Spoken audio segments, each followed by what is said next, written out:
हाय दोस्तों, आप कैसे हैं। आई होप आप अच्छे ही होंगे। आज हम अपने इस फिजिक्स एकेडमी क्लासेज के यूट्यूब चैनल पर आप सभी का स्वागत करते हैं। दोस्तों, आज हम बात करेंगे आवेशों के अध्यारोपण का सिद्धांत क्या होता है। आज हम इसी के विषय में अध्ययन करेंगे। तो देखें, अध्यारोपण का सिद्धांत। अध्यारोपण का सिद्धांत क्या कहता है, यहाँ पे हम देखें, जब दो या दो से अधिक आवेश, मतलब दो आवेश हों या दो से अधिक आवेश हों, 3 आवेश हों, 4 आवेश हों, 5 आवेश हों, अनंत आवेश हों, n आवेश हों, किसी एक आवेश पर वैद्युत बल आरोपित करते हैं। कई आवेश मिल करके एक आवेश पे फोर्स लगा रहे हैं, तो उस आवेश पर कितना फोर्स लगेगा, यही अध्यारोपण के सिद्धांत से हम समझेंगे। तो कह रहा है कि किसी एक आवेश पर वैद्युत बल आरोपित कर रहे हों। कितने आवेश? 2 या 2 से अधिक आवेश मिलकर किसी एक आवेश पर बल लगा रहे हैं, वैद्युत बल लगा रहे हैं, तो उस आवेश पर कितना बल लगेगा। इसके लिए उन सभी आवेशों के कारण, जो आवेश बल लगा रहे हैं, उन सभी आवेश के कारण अलग अलग लगने वाले वैद्युत बलों का, जो आवेश बल लगा रहे हैं उनका अलग अलग वैद्युत बल निकालेंगे और उन सभी बलों का हम क्या करेंगे, सदिश योग करेंगे। सदिश विधि द्वारा हम उनको जोड़ेंगे और जोड़ने के बाद जो रिजल्ट आएगा वही उस आवेश पर कुल वैद्युत बल होगा। लेकिन उसमें ध्यान देना है कि उन बलों को जब हम निकालेंगे, एक आवेश के कारण दूसरे आवेश पे जब बल निकालेंगे, तो उसके आसपास अगर कोई आवेश हैं तो वो आवेश उसको कोई प्रभाव नहीं डालेंगे, उस पर कोई प्रभाव डालते ही नहीं हैं। ठीक है, ये ध्यान रखना है। इसके लिए हमने यहाँ पे देखिए, हमने एक आवेश लिया है Q1 और इसके चारों तरफ Q2, Q3, Q4, Qn आवेश फैले हुए हैं और सभी आवेश इस पर बल लगा रहे हैं। इन सभी आवेशों का मूल बिंदु O के सापेक्ष जो इनकी स्थित सदिश हैं, इनका है R1, vector R1, vector R2, इनका है वेक्टर R3, और जो ये जिस पे बल लग रहा है सभी आवेशों के कारण, उनका स्थित सदिश है वेक्टर R1, इनका है वेक्टर R4 और इनका है वेक्टर Rn। ये इनका मूल बिंदु के सापेक्ष सभी आवेशों की स्थित सदिश है। अब देखें, Q2 के कारण Q1 पर लगने वाला जो बल होगा वो F12, Q3 के कारण Q1 पर लगने वाला जो बल है वो F13, Q4 के कारण Q1 पर लगने वाला जो बल है देखें F14, और Qn के कारण इस पर लगने वाला जो बल है वो है F1n।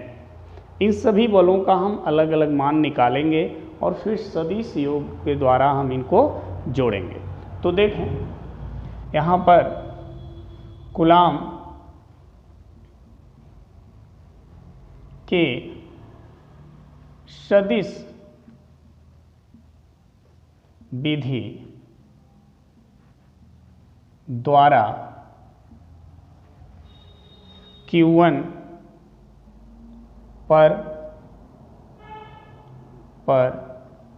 Q2, Q3, Q4 Q1 के कारण लगने वाला वैद्युत बल। तो देखिए, सबके कारण हम वैद्युत बल निकालेंगे तो कुल जो बल होगा उस पर वेक्टर F बराबर होगा vector F12 plus vector F13 plus vector F14 plus vector Fn। n आवेश हैं तो हम n तक फोर्स को ऐड करेंगे अब देखें इसका अगर हम वेक्टर F12 की बात करें, इस बल की बात करें F12 की, तो ये इस पर फोर्स लगा रहा है F12, तो इसका मान कितना होगा। तो कूलाम के सदिश निरूपण में आप जानते होंगे सदिश निरूपण को कैसे लिखा जाता है, 1/4 pi epsilon not Q1 Q2 अपान इनके बीच की जो दूरी है क्या है R21 और इसी का हम कैप कर देंगे, तो ये वेक्टर F12 की वैल्यू हो जाएगी, क्योंकि जिस दिशा में बल कार्य करता है उसी दिशा में दूरी को हम एकांक सदिश मान के उससे गुणा कर देते हैं। ठीक है, तो ये हो गया F12 का मान। इसी तरह से हम F13 की अगर बात करें तो 1/4 pi epsilon not Q1 Q3 हो जाएगा अपॉन डिस्टेंस क्या होगा उनके बीच का R31। देखें यहाँ पे डिस्टेंस क्या था 2 और 1 चार्ज का था, 2 से 1 चार्ज पर फोर्स लग रहा था, तो दूरी थी दूसरे चार्ज से पहले चार्ज की ओर, तो 2-1। इसी तरह तीसरे चार्ज के कारण लगेगा तो दूरी क्या हो जाएगी 3-1। तो इसी का जैसे यहाँ R21 का हमने कैप लगा दिया, उसी तरह यहाँ R31 का कैप लगाएंगे।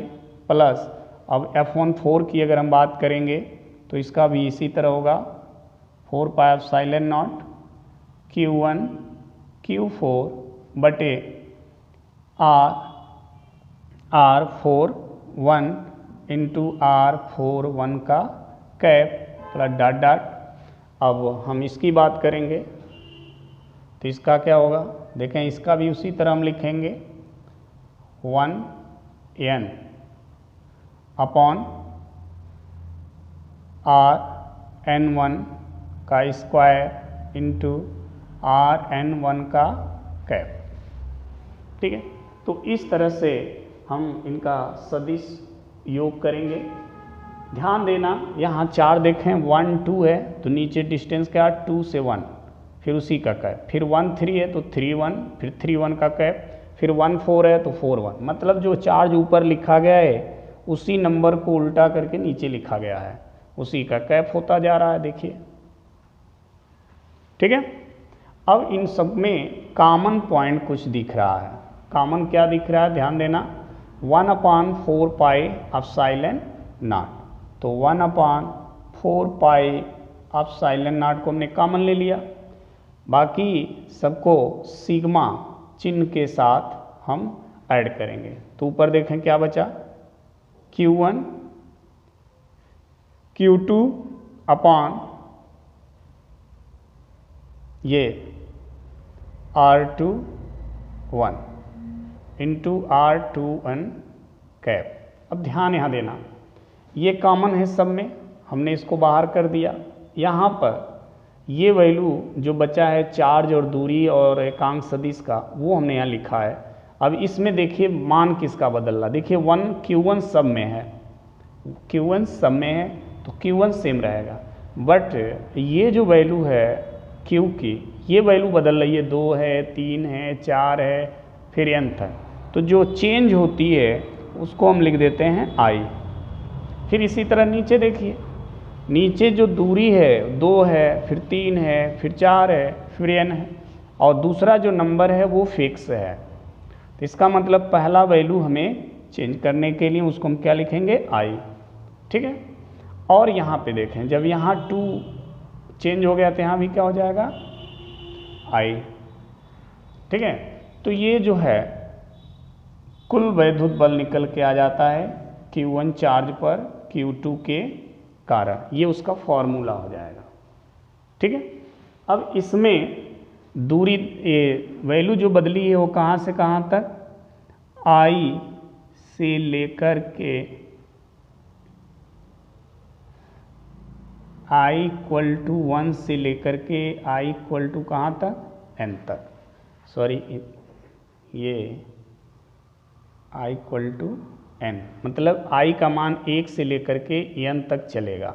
ये I का मान 1 हो सकता है, 2 हो सकता है, 3 हो सकता है, जहाँ जहाँ I हमने लिखा है उसका मान 1 से लेकर के n तक रहेगा। मतलब 1 से लेकर 10 पद, 10 आवेश हों, 20 आवेश हों, 40 आवेश हों, जितने आवेश हों वो आप आई की जगह 1 2 3 4 करते चले जाएंगे तो ये श्रेणी आपको मिलती चली जाएगी। तो इन सब का जो है ये एक योग हो जाता है और इसी को हम कहते हैं आवेशों के अध्यारोपण का सिद्धांत। इस फॉर्मूले से किसी भी आवेश के आसपास कितना ही आवेश हों, आप उन आवेशों के कारण ये विशेष आवेश पर लगने वाले विद्युत बल का मान ज्ञात कर सकते हैं। तो आई होप आपको हमारा ये वीडियो अच्छे से समझ में आया होगा। धन्यवाद।